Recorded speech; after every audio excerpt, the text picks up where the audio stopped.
बिस्मिल्लाहिर्रहमानिर्रहीम। अस्सलाम वालेकुम बच्चों, आज ऑनलाइन का लेक्चर नंबर 24 है। आपको बेटा याद होगा मैंने कल चैप्टर नंबर 13 स्टार्ट किया था और आपको बाकायदा तौर पर 13 चैप्टर के हवाले से काफ़ी बातें डिस्कस की थी। मेरी कोशिश होती है कि जो बच्चे मुझसे पढ़ते रहे हैं क्लास में उनको आइडिया है मेरे बारे में कि जो भी मैं लेक्चर जो भी एक्सरसाइज स्टार्ट करता हूँ तो पहले कोशिश करता हूँ उस हवाले से आपको पूरी डिटेल बता दूँ।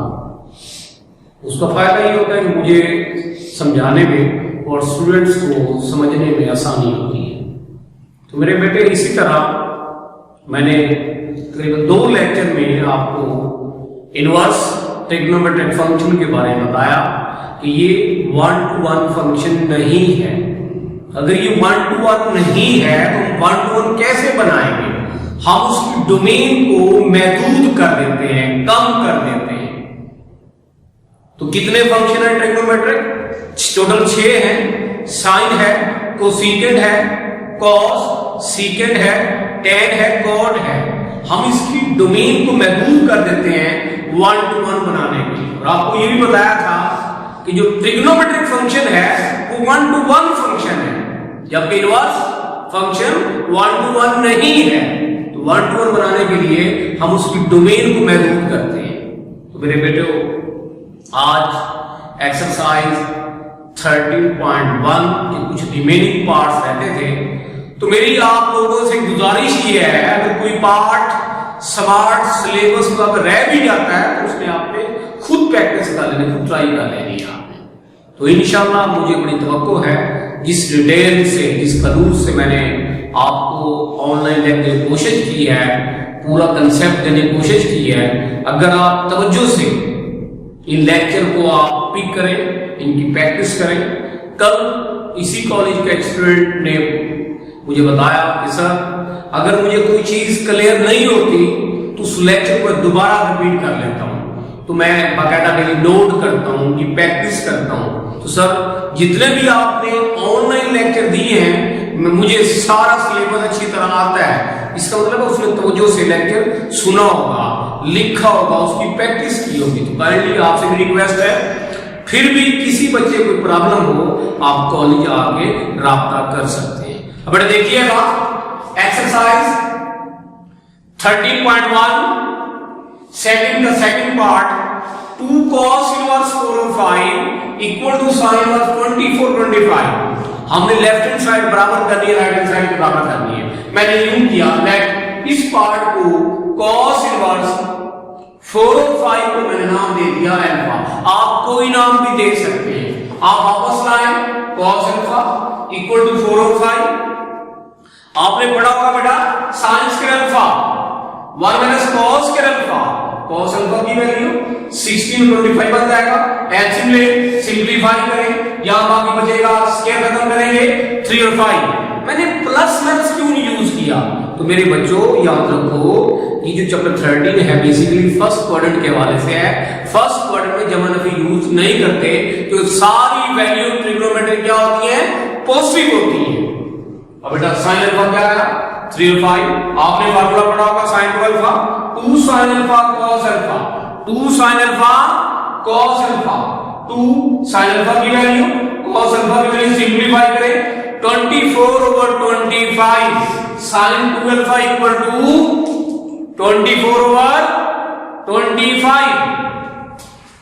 अब साइन शिफ्ट कर दे, साइन वर्स आएगा 24/25 आएगा। तो बेटा ये क्वेश्चन नंबर 1 में अल्फा किसके बराबर है?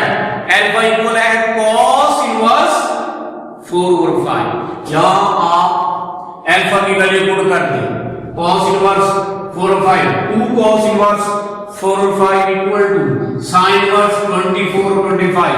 ये थी हमने स्टार्ट की लेफ्ट हैंड साइड, रिजल्ट आ गया राइट हैंड साइड का। तो मेरे बेटे इस ये जो क्वेश्चन है सेकंड का सेकंड पार्ट ये वेरी इंपॉर्टेंट है। इसको मेरे बेटे तवज्जो से अच्छी तरह प्रैक्टिस कीजिएगा। अब आ जाए क्वेश्चन 3 का first part cos into sin inverse 1/2। तो मेरे बेटे तमाम बच्चे सुन लें, एक्सरसाइज 13.1 में क्वेश्चन नंबर 1, क्वेश्चन नंबर 3, इसके लिए पहले आपको तमाम बच्चों को अच्छे तरीके से टेबल की वैल्यू ज़बानी याद होनी चाहिए। फिर रिपीट कर रहा हूं, तमाम स्टूडेंट को पहले अच्छे तरीके से आपको टेबल की वैल्यूज अच्छे तरीके से आनी चाहिए, फिर आप जस्ट पुटिंग रह जाएंगे। अपने देखिएगा, पहले हम अंदर वाला हिसाब कर लेते हैं। y का नाम दिया, वापस दिया sin y = 1/2। जरा बताइएगा कौन से एंगल पे इसकी वैल्यू आएगी 1/2 sin 45 = 1/2। ये क्या लिखते हैं, मैंने कल भी समझाया था, ये उसकी प्रिंसिपल डोमेन है, साइन फंक्शन की प्रिंसिपल डोमेन। इसका फायदा ये होगा, जो भी एंगल आएगा इनमें से आएगा और एक एंगल पे एक वैल्यू आएगी, एक वैल्यू पे एक एंगल आएगा। इनवर्स फंक्शन 1-to-1 नहीं होता। 1-to-1 बनाने के लिए क्या करते हैं, उसकी डोमेन को महदूद कर देते हैं, रिस्ट्रिक्ट कर देते हैं। अब देखिएगा sin 45 1/2 यानी π/4 = sin इनवर्स 1/2। तो इसकी जगह क्या पुट करेंगे, π/4 पुट करेंगे। तो cos π/4 क्या होता है 1/2। यानी पहले आपने इस पार्ट को सॉल्व किया, इसका आंसर निकला π/4। अब दोबारा बाहर cos है, अंदर π/4 आएगा, cos π/4 होगा 1/2। अब इसी तरह इक्वेशन 3 का थर्ड पार्ट, बाहर tan लिखा हुआ है, अंदर cos इनवर्स √3/2।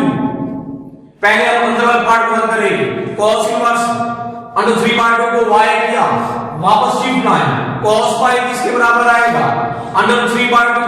y किसको बिलोंग करता है 0 से π तक, 0 भी इंक्लूड है और π भी इंक्लूड है, शामिल है।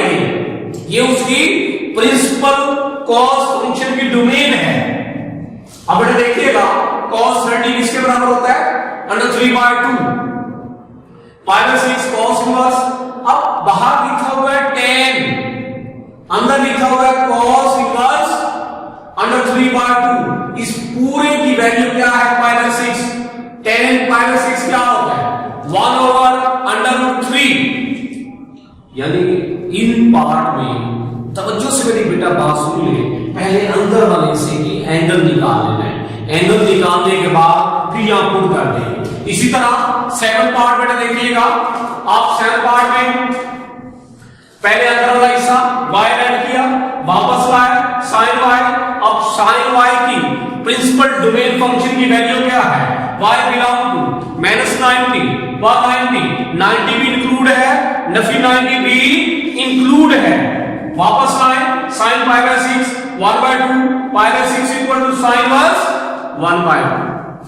तो इस अंदर वाले हिस्से की जो आंसर आया वो π/6 आया। अब इसकी जगह π/6 पुट करें, sin 30 1/2। अब इसका 9th पार्ट बेटा देखिएगा, पहले हम अंदर वाले, बाहर sin है, अंदर tan इनवर्स नफी 1 है, आप लेट किया y = tan inverse Nafi 1, tan y = Nafi 1। बताइएगा tan 45 क्या होता है 1 होता है, tan -45, tan -45 -1। बेटा ये जो लिखी हुई है ये छोटी ब्रैकेट का मतलब है 90 इंक्लूड नहीं है, ये प्रिंसिपल tan फंक्शन की डोमेन है। नफी 90 के बिटवीन 90 इंक्लूड नहीं है, नफी 90 इंक्लूड नहीं है। उसकी वजह ये है tan 90 अनडिफाइंड होता है, tan नफी 90 अनडिफाइंड होता है, लिहाजा इनके बिटवीन की बात कर रहा है, नफी 90 और 90 के बिटवीन की बात कर रहा है। छोटी ब्रैकेट का मतलब है नॉट इंक्लूड। अब बेटा देखिएगा इसका रिजल्ट आप निकाल चुके हैं, नफी π/4 = -1। अब -π/4 tan इनवर्स -1। अब आप बाहर साइन लिखा हुआ है, अंदर इसकी वैल्यू पुट करेंगे, इसका रिजल्ट आप निकाल चुके हैं -π/4, साइन -π/4 -1/2।